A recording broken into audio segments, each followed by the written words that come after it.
Vamos ficar de pé? Cremos que Deus está aqui. Cremos que Ele continuará conosco, nos ajudando, porque aquele que começou uma boa obra vai aperfeiçoar até o dia de Jesus Cristo, não é? Nós vamos ler as Escrituras no livro de São Mateus, no capítulo 24. E quando Jesus ia saindo do templo, aproximaram-se dele os seus discípulos para lhe mostrarem a estrutura do templo.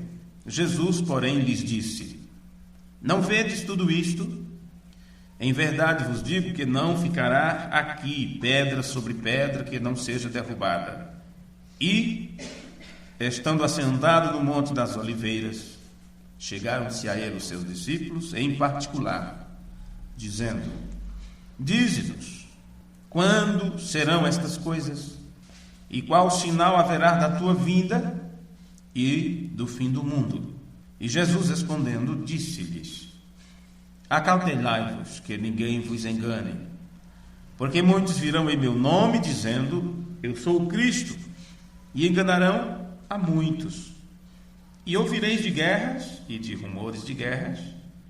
Olhai, não vos assusteis, porque é mistério que isto tudo aconteça, mas ainda não é o fim. Porquanto se levantará nação contra nação, e reino contra reino, e haverá fomes e pestes, e terremotos em vários lugares. Mas todas estas coisas são princípio de dores. Então vos hão de entregar para serdes atormentados, e matar-vos-ão, e serem odiados de todas as nações por causa do meu nome. Nesse tempo muitos serão escandalizados e trair-se-ão uns aos outros, e uns aos outros se odiarão. E surgirão muitos falsos profetas e enganarão a muitos. E por se multiplicar a iniquidade, o amor de muitos esfriará. Mas aquele que perseverar até ao fim será salvo. E este evangelho do reino será pregado em todo o mundo, em testemunho a todas as nações, e então virá o fim. Amém. Amado Senhor, é no nome de Teu Filho Jesus que nós temos reunido uma vez mais estas pessoas que aqui estão presentes, representando também outras pessoas que não puderam estar, mas por motivo de trabalho, de enfermidade, por algum motivo, não puderam estar aqui conosco, mesmo desejando estar. Nós que aqui estamos, rogamos por estas pessoas.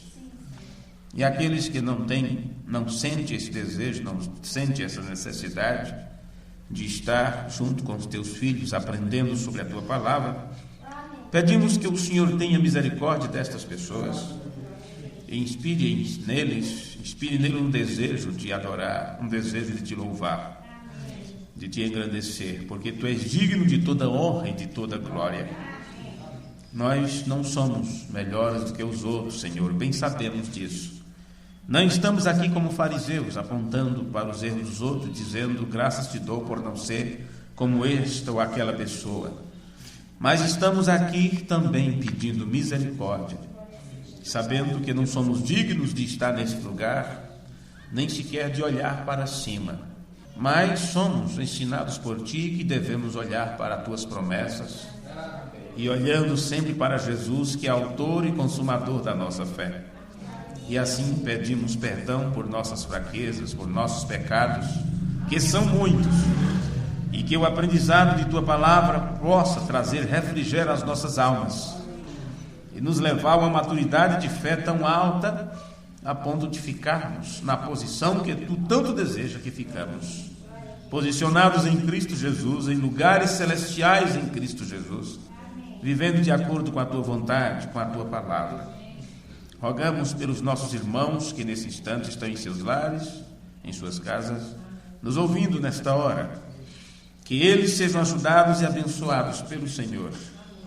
E no futuro, quando a gravação desses cultos chegar nas mãos de outras pessoas, que o Senhor possa ungir seus ouvidos, circuncidar seus ouvidos, para que eles possam ouvir a Tua palavra e de bom grado aceitá-las em seu entendimento, no seu coração, te rogamos, Pai bendito, misericórdia sobre as nossas vidas, e que nada do que somos ou que temos feito, nada impeça o atuar do Teu Espírito Santo nesta hora, porque bem sabemos que quando Ele viesse, ou quando fosse dirigido a nós, era para nos convencer da morte, do pecado, do juízo, era para nos ensinar todas as coisas, para nos guiar em tudo aquilo que está escrito. E temos lido esta parte de Tua palavra e pedimos que o Senhor unja em nosso entendimento e que possamos sair daqui com a resposta da nossa pergunta, da nossa dúvida, e que o nosso entendimento seja renovado a cada dia. No nome amoroso de Teu Filho Jesus, nós te pedimos para a Tua glória. Amém. Amém. Vocês podem se assentar. Vamos então continuar aqui a nossa parte, porque onde nós lemos em Mateus 24, que vocês têm aí na sua Bíblia, aqui está todo um quadro pintado pelo próprio Jesus, correspondente aos acontecimentos finais, porque a pergunta dos discípulos foi bem específica para Jesus, não ficou específica para aqueles que leram as palavras depois que elas foram traduzidas e retraduzidas de várias formas diferentes.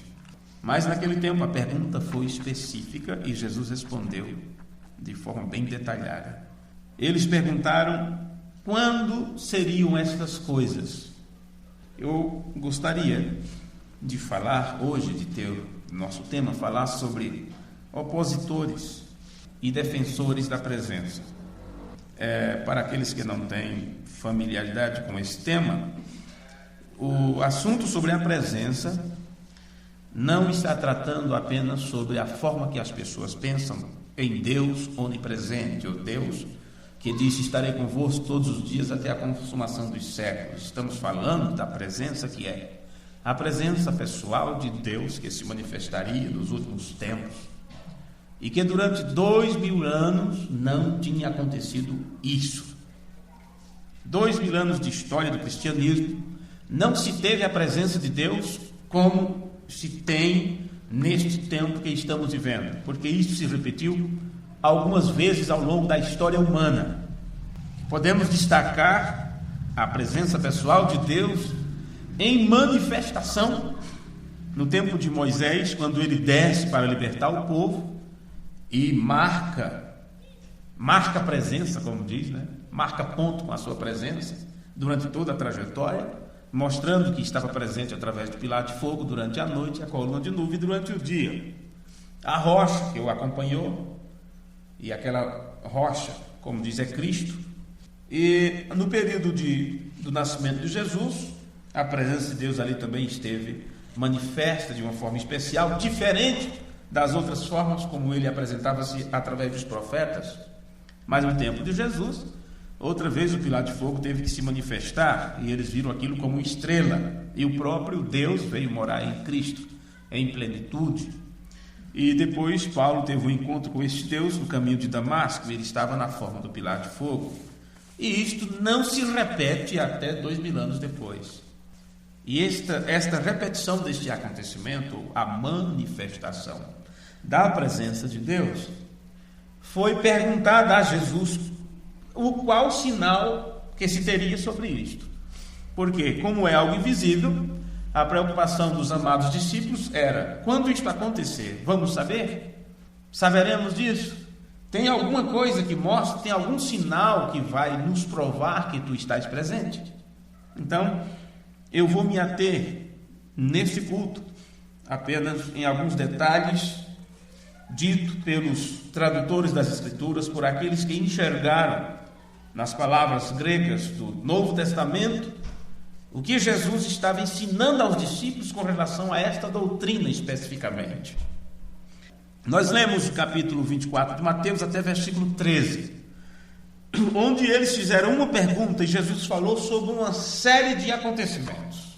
A pergunta está no versículo 4, versículo 3, versículo 3. E estando assentado no Monte das Oliveiras, chegaram-se a ele os seus discípulos em particular, dizendo: nos diz dizei-nos, fala para nós, quando serão estas coisas? Quer dizer, em particular, falando baixo, não é? Como aquelas coisas que você conta e não quer que outras pessoas escutem. Quando serão estas coisas? Quais coisas? Que não haverá pedra sobre pedra que não será derrubada. Essa é a primeira pergunta que Jesus respondeu. Depois, e que sinal haverá da tua vinda? Esta é a segunda pergunta.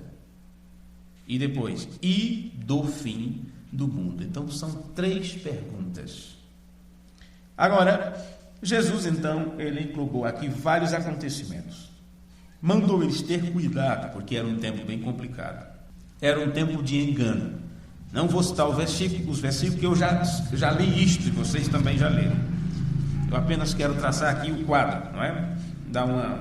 Jesus falou sobre que eles deveriam estar cuidadosos, quer dizer, acautelai-vos. Será um tempo de grande engano, então cuidado para que as pessoas não vos enganem. Virão muitos em meu nome, dizendo, eu sou ungido. Eles não dirão, eu sou Jesus, mas dirão, eu sou o Cristo. E você não encontra ninguém dizendo por aí que é o Cristo, mas você encontra pessoas dizendo que são ungidos pelo Espírito. Vê? Dizendo, eu sou o Cristo, e mostrarão sinais. E através disso as pessoas serão enganadas. Por causa destes sinais, elas realmente pensarão que estas pessoas estão ungidas.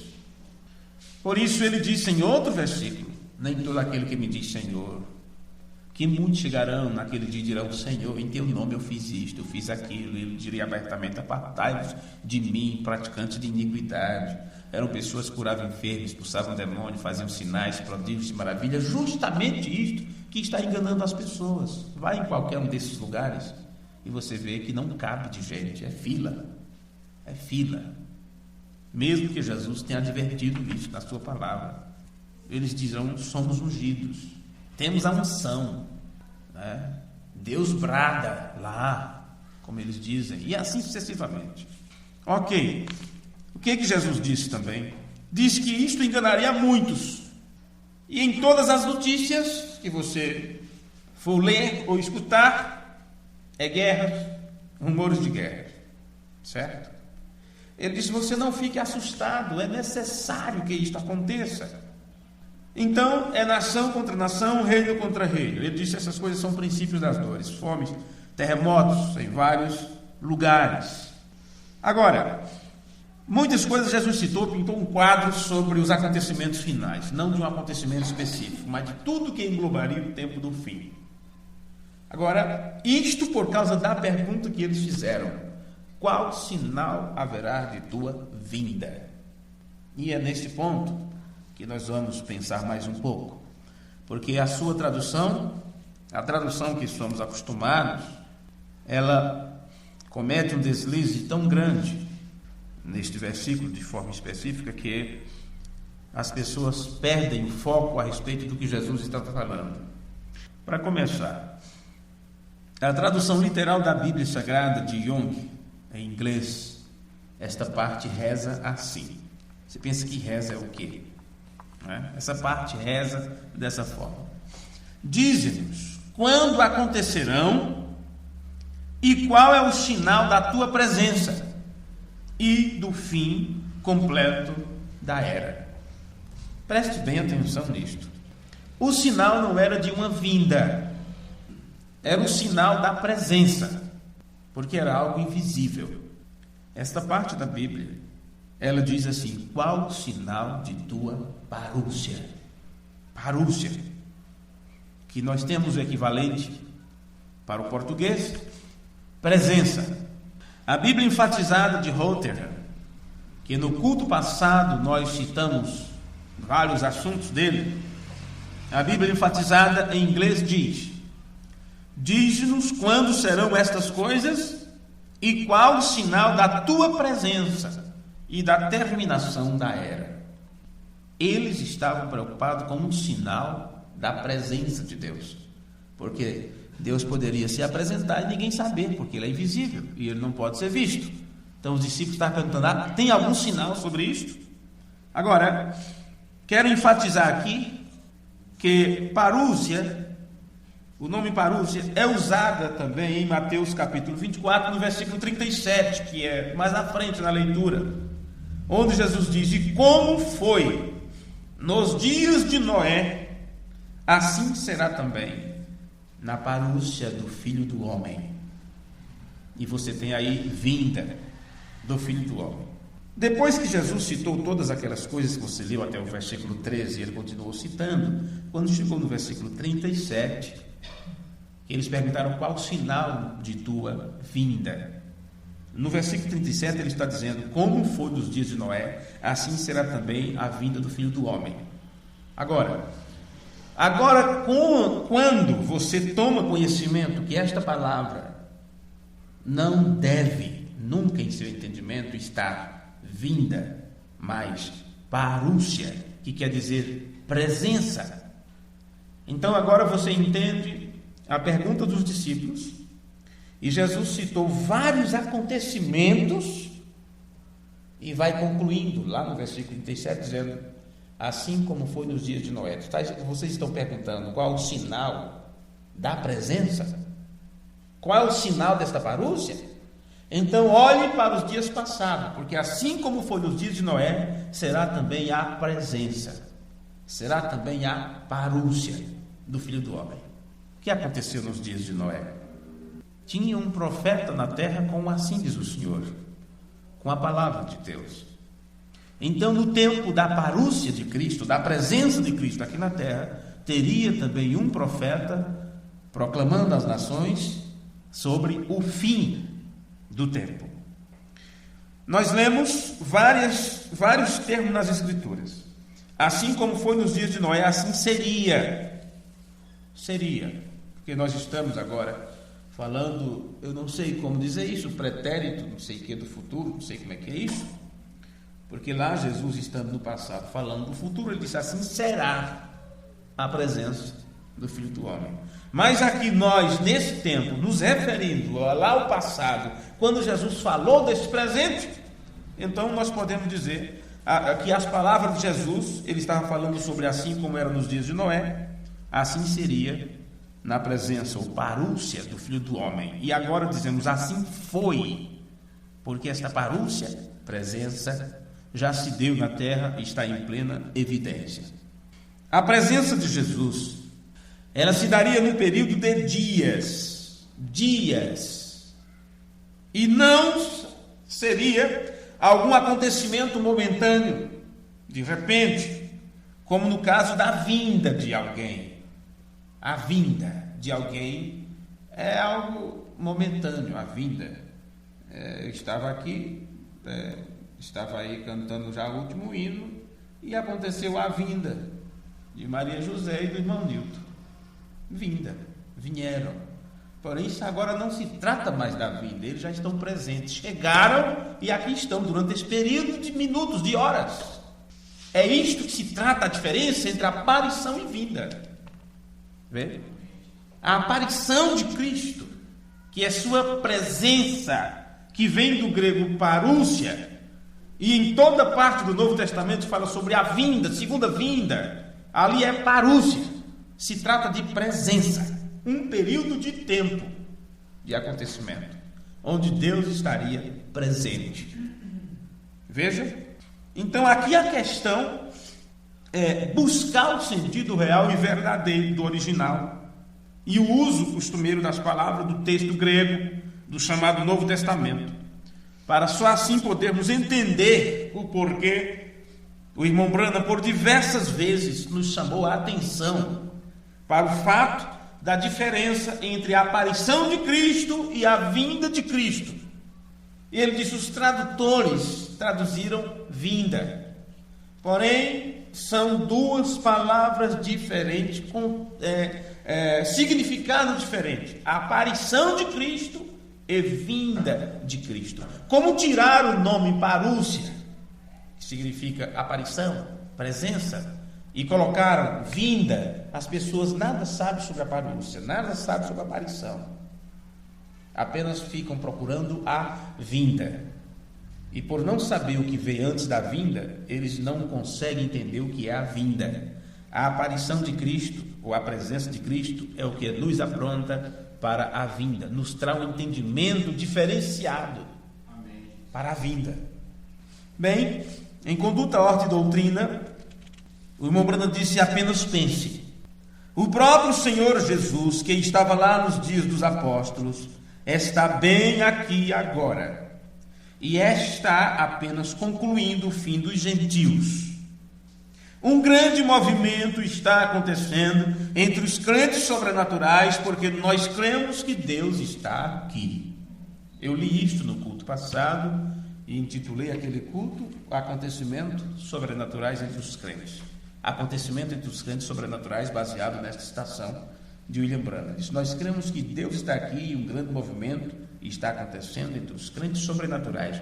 Ele não estava falando sobre gritos e pulos no meio dos evangelhos. Ele não estava falando sobre marcha para Jesus. Ele não estava se referindo sobre estas gritarias e loucura que eles cometem aí em nome de Deus. Ele estava falando de um avivamento espiritual dentro de cada semente eleita e predestinada que realmente ama o aparecer de Cristo. Alguns opositores podem até mesmo rejeitar tal explicação sobre as Escrituras e até lutarem contra ela, argumentando que isto é ensino das testemunhas de Jeová. Como eles também alegam que o ensino sobre a divindade, a deidade suprema de Jesus Cristo, onde mostramos que há um Deus que gerou um filho, e você não pode ter este filho no lugar do Pai, porque ele não é nosso Pai. Ele é apresentado para nós como filho enviado do Pai, e ele disse qual era a sua posição com relação a nós. Ele disse que era nosso irmão. Vai e dizei aos meus irmãos. Ele não se envergonha de nos chamar de irmãos. Ele foi constituído, foi levantado como o primeiro ou primogênito entre muitos irmãos. Então, você pegar Jesus, seu irmão, e dizer que ele é seu pai, você está com um problema muito sério. Muito sério. Ok. Como os testemunhos de Jeová têm uma ideia meio esquisita sobre Deus e que Jesus é um regente de Deus, alguma coisa assim, aí o diminui, tira dele a divindade que ele é própria como filho de Deus.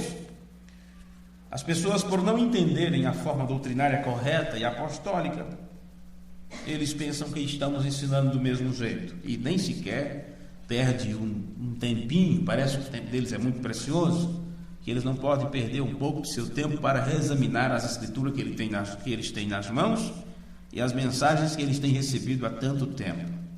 Todavia, muitas outras versões da palavra de Deus, muitas outras traduções das escrituras, reconhecem que parúsia, alguns falam parousia, não é? P-A-R-O-U-S-A. Muitas versões da palavra de Deus reconhecem que parousia se refere a uma aplicação temporal de longo tempo, em contraste com uma simples vinda, e a traduz de maneira coerente: presença do Filho do Homem, e não vinda do Filho do Homem, porque no grego está parúcia. Isto tem um significado, e o significado não quer dizer como uma simples vinda repentina, mas um tempo estendido. Então, alguns estão mais preocupados em refutar, estão preocupados em debater tudo o que estamos mostrando, e com isto eles perdem o foco de saber a verdade e ter um compromisso com a exatidão, ou conhecimento exato, que foi tanto enfatizado por Paulo, como por Pedro, como o próprio Senhor Jesus, quando fala sobre a parúcia. Agora, deixar de lado o entendimento é não ter amor para com a verdade. Paulo, escrevendo aos Filipenses, no capítulo 1 e o versículo 9, ele disse: peço isto, que o vosso amor cresça mais e mais em ciência, que é conhecimento de Deus, em ciência e em todo o conhecimento. Então, é um amor que cresce em ciência e em conhecimento. mas tem que ser amor, não é? Se o amor das pessoas não está na palavra de Deus, como ela pode crescer em conhecimento de Deus? Onde está o teu tesouro, ali vai estar o teu coração.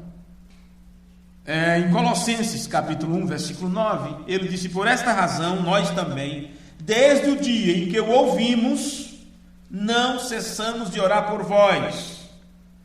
Paulo ouviu dizer que aqueles irmãos de Colossos, eles estavam ouvindo um determinado ministro, e eles ouviam aquilo com tanta alegria, com tanta satisfação, o aprendizado das Escrituras, das palavras proféticas, e que aquele ministro, creio que o nome dele era Epáfras, alguma coisa assim, ele falou para Paulo e os demais discípulos a respeito daqueles irmãos.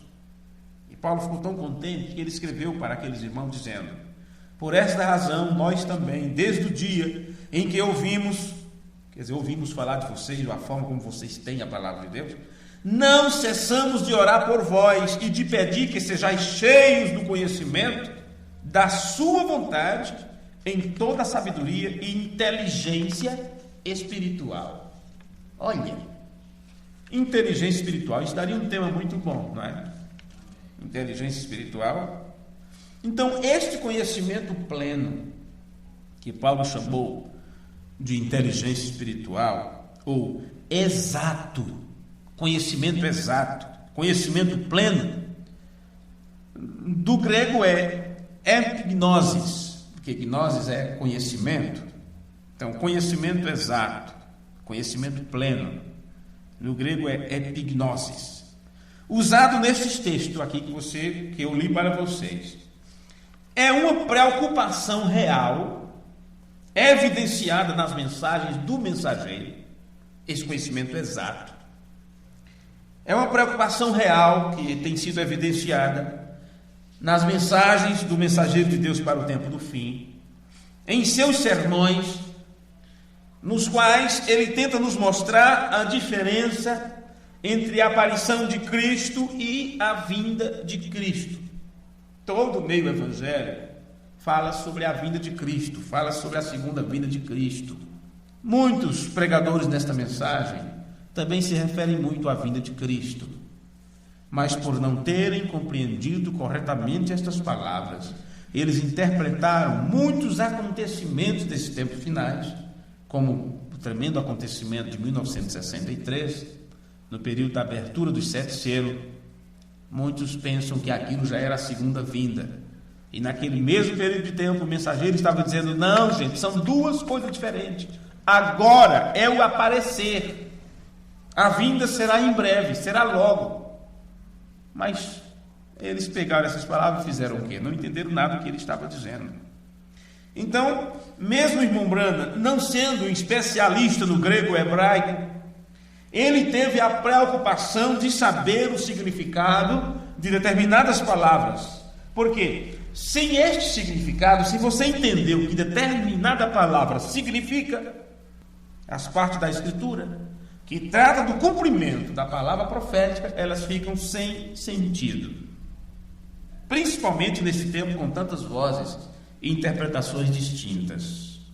É como eu digo, se uma criança desde pequena, ela visse uma pequena formiga e dissesse a ela que aquilo era um elefante, ela ficaria nesse entendimento, que aquilo é um elefante.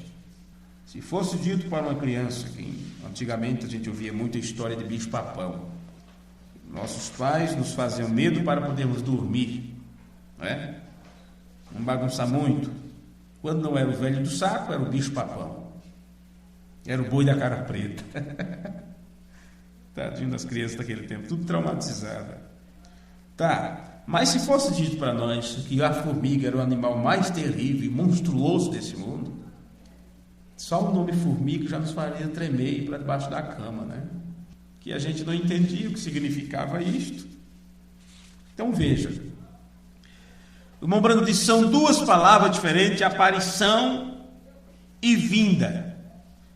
Ele disse: o aparecer de Cristo é agora. O que está rolando neste aparecer de Cristo? O que Jesus disse que aconteceria era a aparição do Filho do Homem, a parúcia do Filho do Homem. Não vinda, esta palavra não foi traduzida corretamente. Não é vinda, ali é parúcia, que significa presença.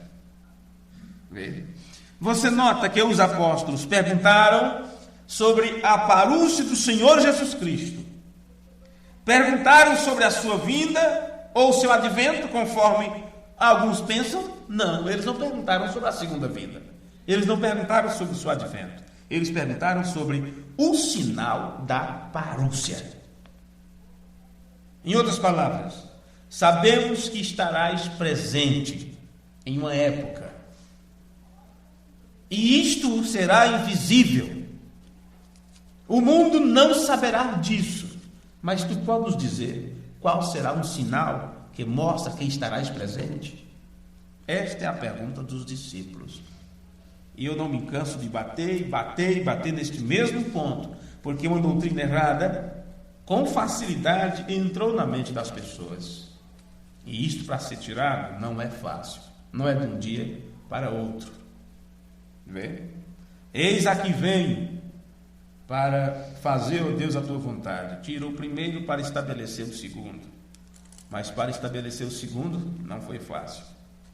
Aqueles que estavam estabelecidos no primeiro pacto, perseguiram aqueles que aceitaram as boas novas e os mataram. O caso de Paulo, vocês sabem muito bem o que aconteceu ao perseguir aqueles que estavam aceitando essas boas novas, essa nova novidade.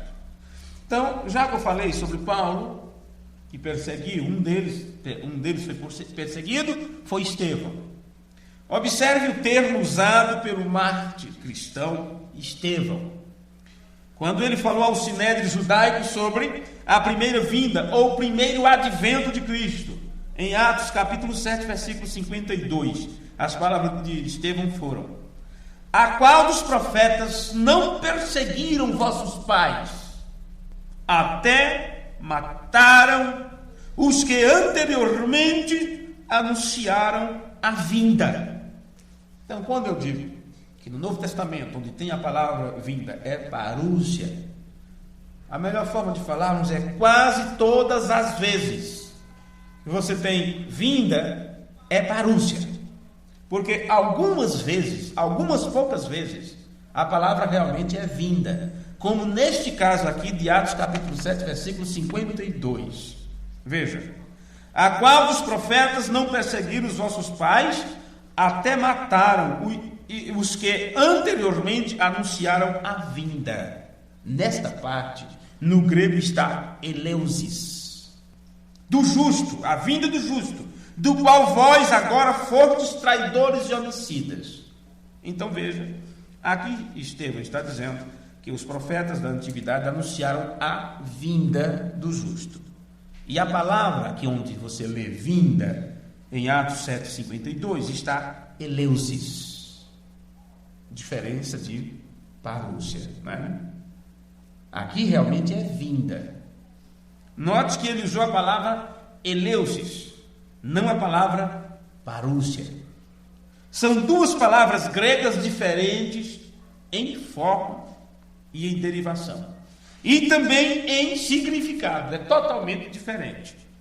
Agora, no dicionário expositivo de palavras do Velho e de Novo Testamento, o dicionário Vini, dicionário expositivo de palavras do Velho e do Novo Testamento, de 1981, volume 1, página 208 e 209, diz assim, ele declara: parúcia denota tanto uma chegada como a consequente presença junto a. Por exemplo, uma carta de papiro, uma escrita grega, em grego. Uma senhora fala da necessidade de sua parúcia em certo lugar, a fim de cuidar de assuntos relacionados com a sua propriedade ali. Dicionário expositivo de palavras do Velho e Novo Testamento, do autor Vini. Ele está mostrando o significado da palavra parúcia e mostrando exemplos, como na carta de uma senhora daquele tempo que falava sobre minha parúcia em determinado lugar. Ela estava dizendo: é necessário estar presente para realizar algumas coisas referente à minha propriedade, quem sabe cuidar de alguns documentos. Vê? Ela usou a palavra parúcia. Esse dicionário continua. Quando usada para referir-se à volta de Cristo no arrebatamento da igreja, significa não apenas a sua vinda momentânea para buscar seus santos, mas a sua presença com eles, desde aquele momento até a sua revelação e manifestação ao mundo.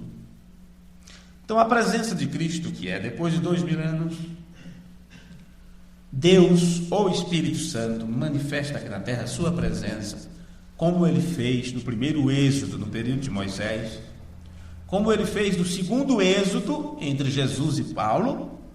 Então, isso se repete no terceiro êxodo, que é o tempo da parúcia do Filho do Homem. E a presença se trata disso, do momento quando ele manifesta a sua presença na terra, até o momento da sua grande manifestação ao mundo, sua grande revelação, que é Apocalipse, quando ele mostra a sua deidade suprema e apresenta a sua face como cabeleira branca, como juiz supremo. Não vou repetir tudo isto que vocês já sabem, que vocês aprenderam. E isto culmina em quê? Porque quando ele se manifesta ao mundo, mostra que se cumpriu as escrituras, o Senhor descerá do céu. Então ele desce. Primeira coisa, com o alarido. Em seguida, quando passe o tempo do alarido, que é uma mensagem na terra preparando um povo para o arrebatamento, então entra a segunda parte de sua descida, que é a ressurreição dos filhos de Deus que dormem. E depois que há este ajuntamento entre os mortos ressuscitados e os vivos que são transformados, vem entra em ação a terceira parte do arrebatamento, que é a trombeta de Deus, ou chamado para todos juntos irem até os ares, a uma certa parte dos ares, a encontrar o Senhor Jesus, onde ele vem para encontrar com sua noiva, com a igreja. E ali Deus, o que está presente na terra hoje, leva a igreja até aquela parte, e ele se encarna em Jesus Cristo, e nós o coroaremos Rei dos Reis e Senhor dos Senhores. Então, o que acontece? Veja, até mesmo este expositor das Escrituras, mostrando a diferença, mostrando o significado da palavra parúcia, ele diz: quando esta palavra é usada para referir-se à volta de Cristo no arrebatamento da igreja, significa não apenas sua vinda momentânea para buscar seus santos, mas a sua presença com eles, desde aquele momento até a sua revelação ou manifestação. Já o léxico grego, a tradução do léxico grego para o inglês de Liddell e Scott, revisado por H. John Oxford em 1968, na página 1343, o léxico grego mostra que parúcia é às vezes empregada na literatura secular grega para referir-se à visita de um personagem real e oficial, como quando vem um presidente de outro país para visitar o Brasil. Então ele vem e ele se faz presente, e o foco não está na vinda deste personagem, mas nos acontecimentos que é feito com a sua presença. Ele vai almoçar com o presidente, eles vão assinar tratados, vão apertar a mão do outro, vão tirar foto para sair nos jornais, vão dar declaração. Mas para isso ele tem que estar presente. Presença. É isto que significa a palavra parúcia. O que é feito com a tua presença. Vê? Os escritos seculares gregos naturalmente são de ajuda para se determinar o sentido desse termo, porque é grego. O Novo Testamento foi escrito em grego. Como Abraão disse, Deus usou 3 raças: os judeus, os gregos e os romanos. os judeus com a verdadeira religião. A salvação vem dos judeus, disse Jesus. A crença em um único e verdadeiro Deus. Os romanos com a abertura de estrada. Isso um propósito, para que o império se estendesse, abrissem estrada. E não sei como falar bem disso, não me escuto que eu não preparei nada para isso, mas já pregamos sobre isto, sobre as 3 raças. E os gregos com uma língua universal, um idioma universal, onde cada palavra tem um significado específico. E por isso, quando se trata de assuntos relacionados à Escritura Sagrada, os estudiosos vão buscar no grego, para saber o que significa. Então, ainda mais eficaz é ver como a própria Bíblia usa essa palavra, parúcia. Em Filipenses capítulo 2, versículo 12, por exemplo, o apóstolo Paulo menciona os cristãos de Filipenses como que eles estivessem obedecendo não somente durante a minha presença. Paulo estava louvando eles. Vocês não são obedientes à minha palavra, não somente na minha presença.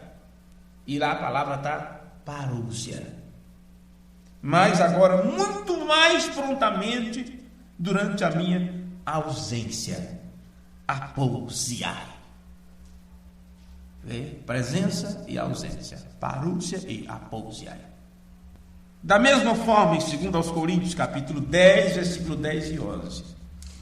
Depois de se referir àqueles que diziam que as cartas de Paulo eram poderosas, bem escrita, bem articulada, vigorosa, mas a presença de Paulo, que é a parúcia de Paulo, em pessoa, era algo fraca, desprezível. Aquela pessoa simples, humilde, se passava como um qualquer. Ele não ia com palavras de sabedoria humana, não, ele ia na singeleza de espírito. Então era como se quando Paulo escrevesse, ele mostrasse toda uma erudição, não é? Toda uma erudição, todo o conhecimento. Mas a presença dele eles achavam que era fraca, desprezível, inclusive. E Paulo acrescenta que tal homem tome em conta o seguinte: que aquilo que somos em nossa palavra por carta, quando ausentes, apontes, é a palavra grega para ausentes, seremos também em ação quando presentes, parontes, do grego. Então você vê, presente e ausente, as palavras são diferentes do grego, como também presença e ausência. E assim, o contraste em pauta é entre presença e ausência, não entre chegada e vinda, e a partida, não é? Em vista disso, a Bíblia enfatizada de J.B. Rotherham, ela declara assim no seu apêndice, na página 271 da Bíblia enfatizada de Rotherham: nesta edição, a palavra parúcia é uniformemente traduzida presença. Então, nessa tradução da Bíblia, Rotherham, onde tem a vinda do Filho do Homem, ele traduziu a presença do Filho do Homem. Vinda como representando esta palavra sendo rejeitada. O sentido de presença é tão claramente indicado pelo contraste com a ausência, que surge naturalmente a pergunta: por que não traduzi-la sempre assim? Isto é o que está no apêndice, na página 271, da Bíblia enfatizada de Rotherham. Agora, irmãos, é interessante que em sua tradução anterior, este mesmo autor, que lhe veio dizer, este tinha o Espírito Santo, este mesmo autor, J.B. Rotherham, ele havia traduzido a palavra parúcia por vinda, normalmente, como todos, na versão anterior. Contudo, depois, ele mudou o sentido após pesquisa mais detalhada. E pesquisa desapegada à tradição. E ao traduzir de modo desapaixonado, seguindo de perto o texto grego, e não o que de forma costumeira era feito, ele percebeu que a palavra parúcia tem um sentido específico de presença, não de vinda. Mas pense uma coisa, isto são tão próximos, que é como um fio de uma navalha. É como esquiar em cima do gelo. Você pode a qualquer momento esquiar em cima de um gelo tão fino que você sabe como é que eles esquiam em cima do gelo. Você sabe, são lagos, grandes lagos, como aqui temos Mairiporã. E no tempo da nevada, né, da geada, aquilo congela. Uma boa parte do gelo fica congelado. E eles andam por cima. Eles esquiam por cima. Mas se aquilo não for estudado, até onde vai aquela profundidade, o que suporta e tudo, e você simplesmente, congelou, vou passar por cima. Tem lugares que a camada de gelo pode estar com só isso aqui, só a capinha por cima. E você vai, cai na água gelada. Quanto tempo você aguenta ali? Você não é aranha? Aranha, determinado tipo de aranha que anda por cima da pele da água, né? E não afunda. Pois bem, tem que se ter muito cuidado com estas palavras, porque são tão aproximadas as coisas, parece tanto ser uma coisa quando não é, que as pessoas dizem, não tem problema, é assim mesmo. E a diferença é tão grande, como do nascente ao poente, né? Uma distância muito tremenda. A aparição de Cristo para a vinda de Cristo é tão diferente uma coisa da outra, sendo que é um acontecimento só. Mas como é um acontecimento só? Como a gestação de uma criança e o seu nascimento. É o único acontecimento. Porém, veja que processo. Desde que o germe de vida fecunda o óvulo até o seu nascimento, 9 meses depois. Tem um processo muito diferente, né? Porém, é o único acontecimento. É isso que acontece com a vinda de Cristo, que traduziram errado.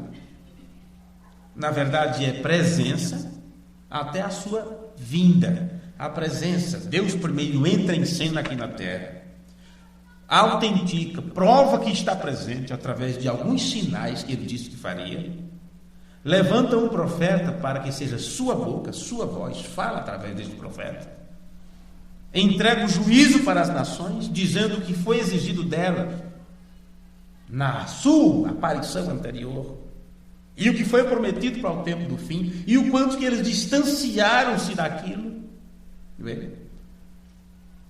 E apronta, tira um remanescente, separa do meio denominacional um grupo de pessoas, trabalha com essas pessoas, fica entre essas pessoas e nestas pessoas, até que eles estejam prontos para que este mesmo Deus, este mesmo poder, como o camelo que transportou Rebeca, este mesmo poder transporta a igreja até os ares para encontrar Jesus. Ali sim será a vinda, quando o Filho de Deus desce até certa parte dos ares, e este Deus que está presente já por este período estendido de tempo, leva a igreja até lá. Veja que diferença, é o único acontecimento, mas veja a diferença, como eu vos dei o exemplo sobre a gestação, não é? Até o nascimento de uma criança.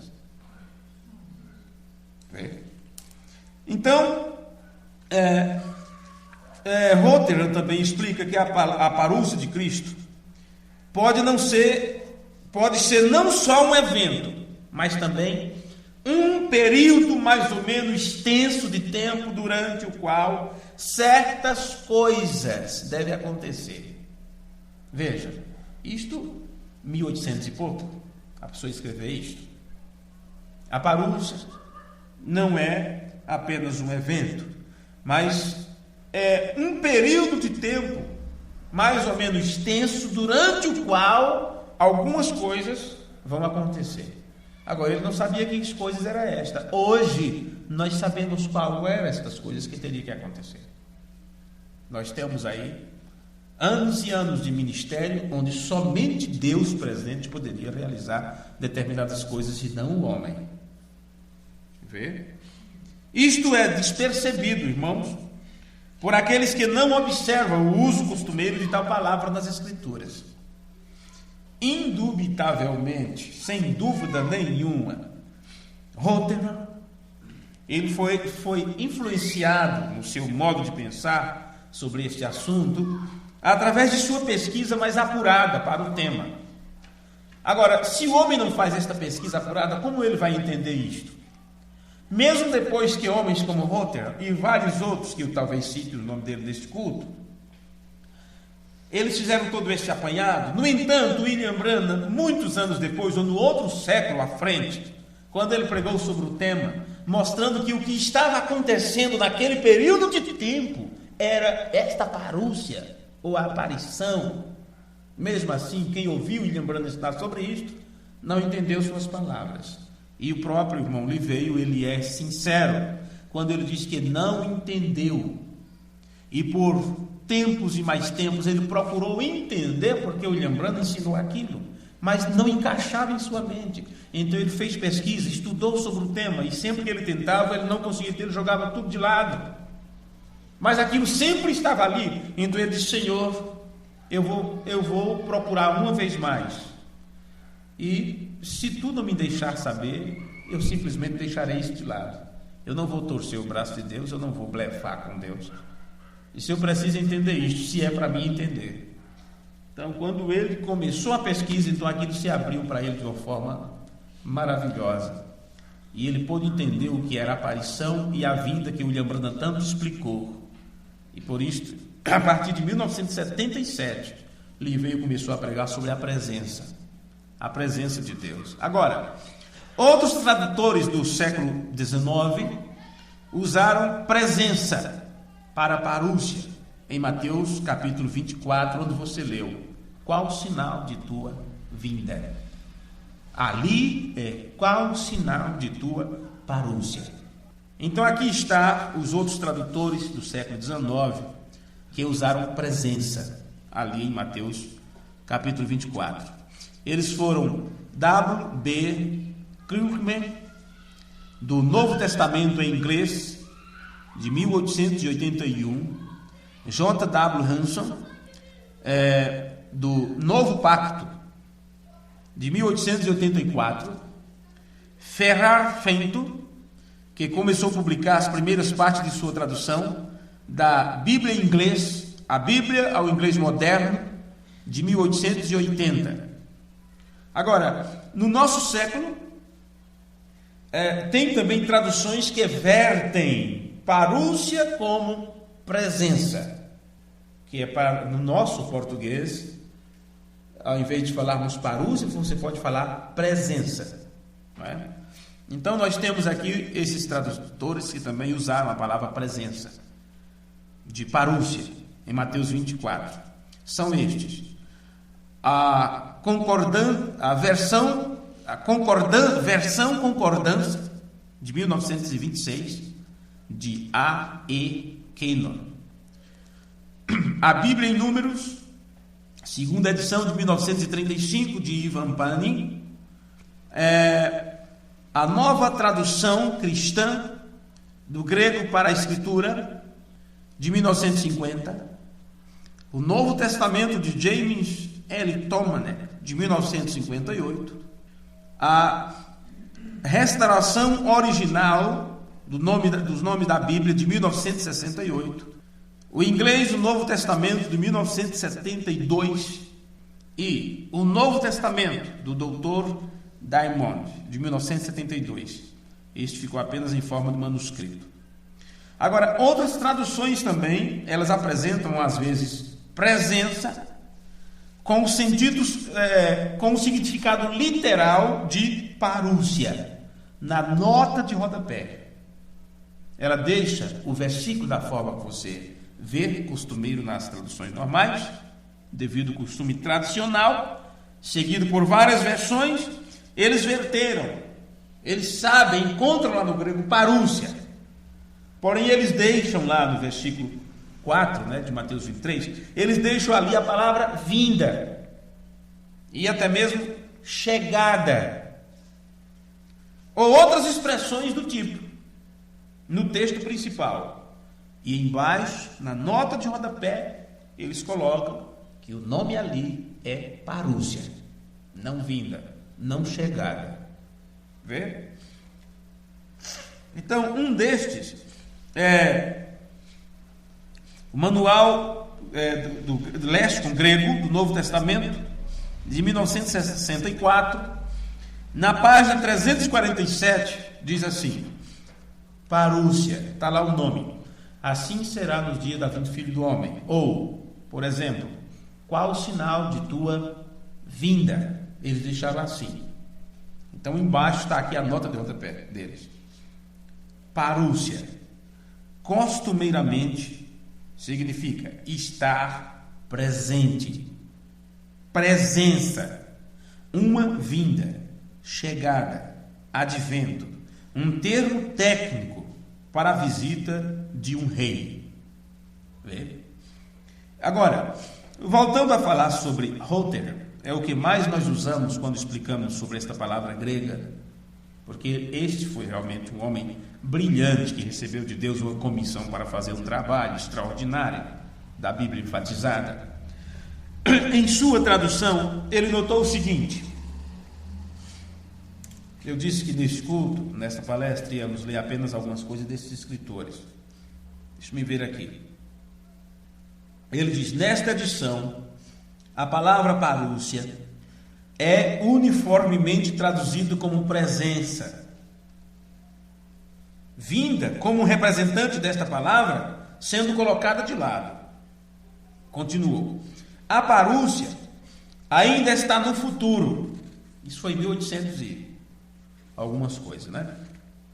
A parúcia ainda está no futuro e, portanto, pode estar coberta de uma medida de obscuridade que somente o cumprimento pode esclarecer. Esse autor está dizendo: é tão obscuro isto, quer dizer, está tão fora do nosso entendimento, que só vamos saber o que isto significa quando isto acontecer.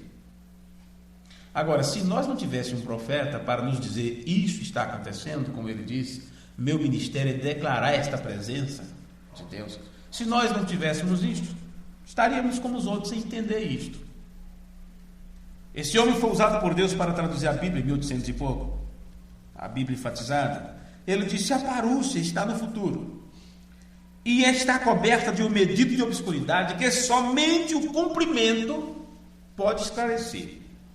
Pode ser tanto um período mais ou menos extenso, durante o qual certas coisas acontecerão, um evento, prosseguimento e cumprimento, como de uma série de interposições divinas. Cristo é ressuscitado como o primeiro fruto, isto é um evento. Ele volta e concede sua presença, durante o qual período ele ressuscita os seus. Não sei como esse camarada pôde entender isso naquele tempo, sem um profeta. Onde ele já mostra que a ressurreição é provocada pela presença. Vê? Ele diz: isto é um outro evento, não importa quão grande e prolongado. E finalmente vem uma outra série de eventos, constituído o fim. Veja, Rother já sabia que a presença era antes do fim.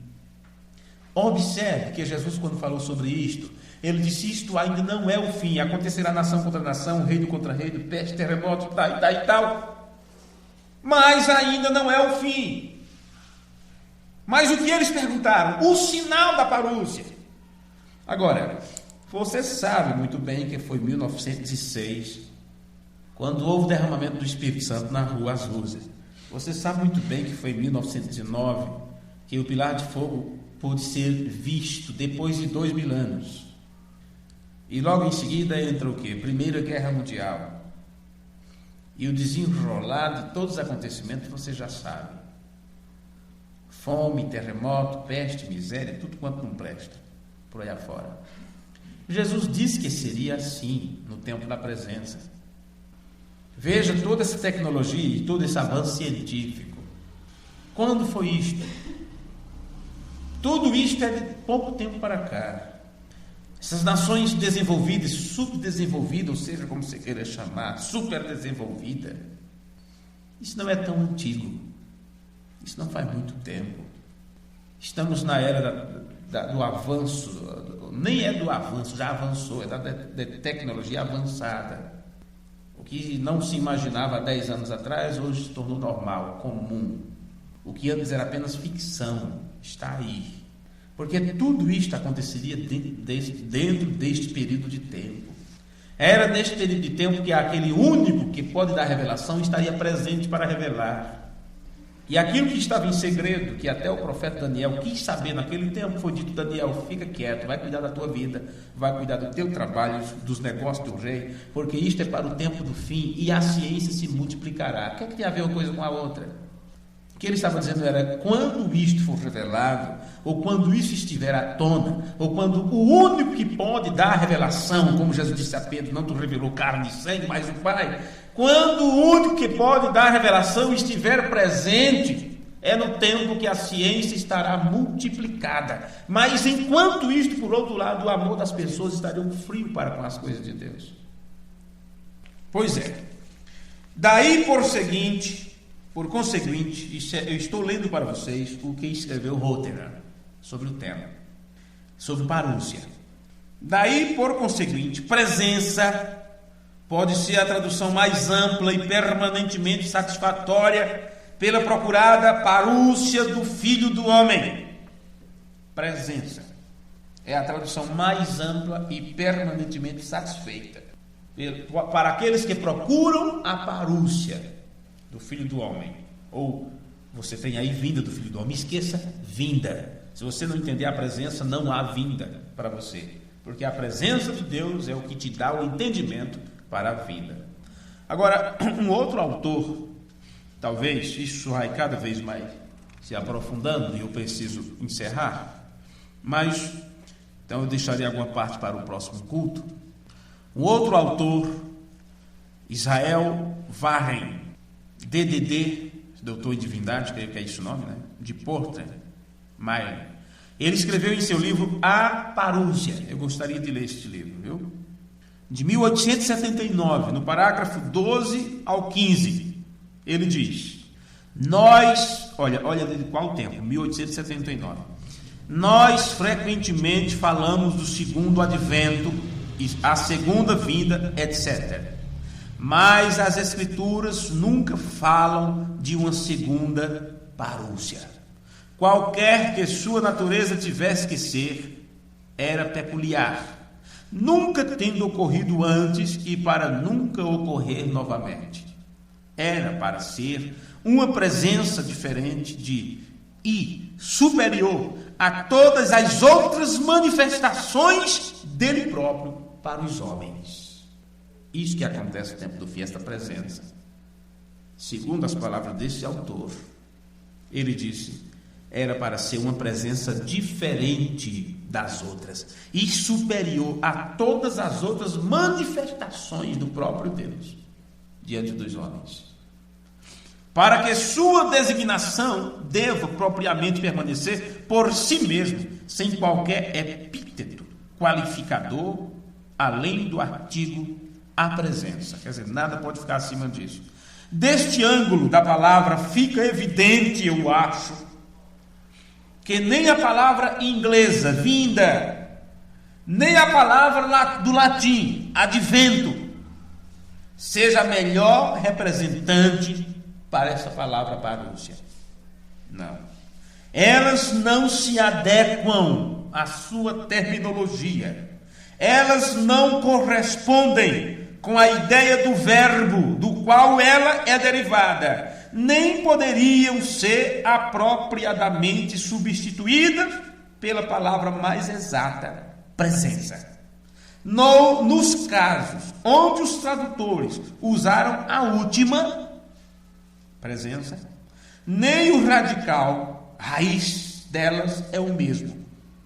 Vinda e advento são de forma bastante destacada a ideia de uma aproximação para nós, movimento em direção, vinda e advento. Está tratando de quê? Movimento. Em nossa direção, está vindo. Parúcia dá a ideia de estar conosco. Essa é a diferença entre aparição e vinda. Vê? Vinda e advento, não é? Dão de forma bastante destacada a ideia de uma aproximação para nós, movimento em nossa direção. Parúcia dá a ideia de estar conosco, sem referência a como começou. Vê? É aquela coisa invisível. Estou com eles. Deus aqui. Mas como sabemos? Quando? Como começou? Quando começou? Por isso a preocupação do discípulo tem que ter um sinal. Tu pode nos dizer qual o sinal de tua presença aqui? Vê? Ele disse: é só você olhar os acontecimentos mundiais. Nesta época vai estar nação contra nação, reino contra reino, peste, fome, terremoto em vários lugares. Vê? E vocês têm que estar muito cuidadosos, porque é um tempo onde haverá muito engano, e as pessoas vão estar dizendo: olha, Deus está conosco, Deus está conosco, olha o que fazemos, olha os sinais que temos, veja se isso não é Deus. E muitos dirão que, muitos farão sinais e maravilhas, se possível for enganar até mesmo os próprios escolhidos. É neste período de tempo que eu vou estar escondidamente tratando dos meus. E tem um sinal que mostra isso. Era esse sinal que eles queriam saber. Deixe-me só concluir aqui as palavras de Israel Warren. Eu já li tantas vezes, já preguei tantas vezes com isso, porém eu hoje entendo isso melhor que nunca, por isso que eu gosto de referir-me a isso outra vez, viu? Pois bem, a força de vinda ou advento termina com a chegada. O da presença, a força da presença, começa com a chegada. Vinda e advento são palavras de movimento, enquanto que presença significa parada. O espaço de tempo abrangido pela ação da vinda ou advento é limitado, pode ser momentâneo. O da presença é ilimitado. Você não sabe quando começou, nem quando termina. O irmão Branham disse que pode ser daqui a 20 anos, ele falando sobre o fechamento de tudo. Porque no seu período de tempo, ele já estava dizendo: hoje ele está presente. Isto é a presença de Deus conosco, é o que foi prometido na Bíblia. A presença é agora. Ele está no nosso meio na forma do Espírito Santo. E para provar isto a vocês, ele está discernindo os pensamentos dos corações, como ele fez quando esteve presente no tempo de Jesus. E aí ele se virava para a audiência e dizia: só Deus pode fazer isto. E de aí em tal lugar, no assento, tem uma pessoa desse jeito, seu nome é tal, veio de tal lugar, está com tal enfermidade, foi desenganada por médico tal. Se você crer, vá para a sua casa curado. Vá para a sua casa curada. Apenas aceite sua cura e testifique, vá dando glória a Deus. E ele dizia: quando foi que ele fez isto? No tempo de Abraão, quando ele estava presente ali com Abraão. E Sara fez um ar de riso lá na tenda e disse: por que Sara está rindo? Ele discerniu os pensamentos do coração dela. Se isso nunca aconteceu, a não ser no tempo de Jesus de Nazaré, quando Deus estava presente e eles pensavam em seu coração, se ele soubesse quem é essa mulher, ele dizendo que é profeta, não deixaria ele lavar seus pés. Eles apenas pensavam isso, e Jesus dizia o que eles estavam pensando. Isto é presença. O tempo disto é ilimitado. Aí, este autor de 1879, ele diz: tivesse os nossos tradutores feito com a palavra técnica, parúcia, como eles fizeram com a palavra batisma, transferindo-a sem alteração, ou se tivessem traduzidos usando o seu exato equivalente etimológico, presença, e se ela tivesse sido bem entendida, como então teria sido, que não existe tal coisa como uma segunda presença, eu creio que a doutrina inteira teria sido diferente do que ela é agora. Isso é lamentável. Veja, Eles pegaram a palavra batismo e deixaram como seu equivalente. Se perguntar hoje o que significa a palavra batismo, você já sabe, submergir nas águas. Por isso que colocar uns pinguinhos d'água na cabeça, você sabe que isso não é batismo. Porque o próprio sentido da palavra batismo, que vem do grego, mostra que é submersão, submergir nas águas.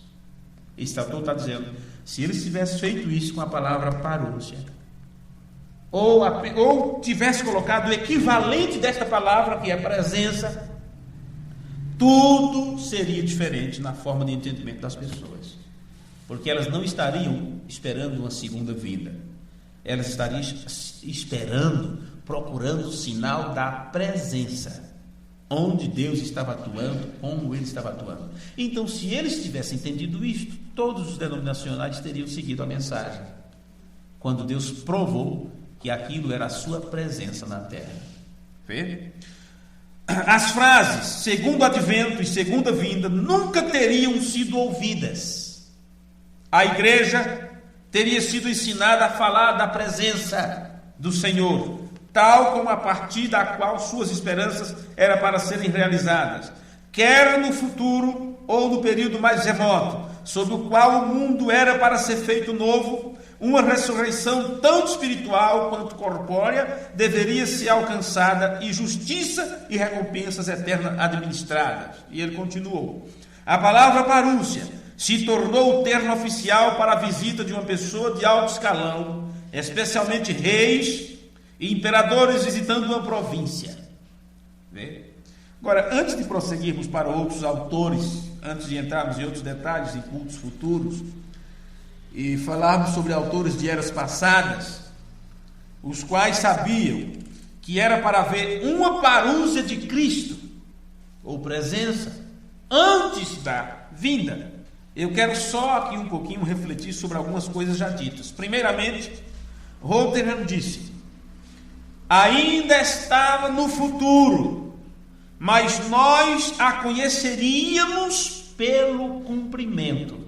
Quer dizer, enquanto ela estiver em cumprimento ou se cumprindo, nós saberemos o que é. Isto é quase, vamos dizer assim, uma testificação, ou seja, idêntico ao que o irmão Branham disse, quando ele disse assim: olha, Deus interpreta sua palavra trazendo-a ao cumprimento. Outro pensamento que li agora de Israel Warren disse que a palavra parúcia ou presença indica descanso. O irmão Branham disse: quando o sétimo selo é aberto, há tempo de relaxamento, que é descanso. Vê? Warren também disse: se nós entendêssemos que esta palavra não é vinda, mas presença, mudaria toda a nossa percepção da parúcia de Cristo. E de fato muda.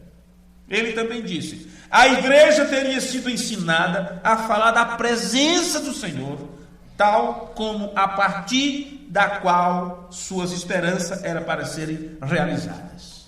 Agora, você acha que uma pessoa pega esses escritores, esses escritos e lê, e elas entenderão o que eles estão dizendo? O que eles estavam clamando já no século passado? Não, porque quando o irmão Branham entrou em cena e falou sobre estas mesmas coisas, aqueles que seguiram William Branham nem todos entenderam.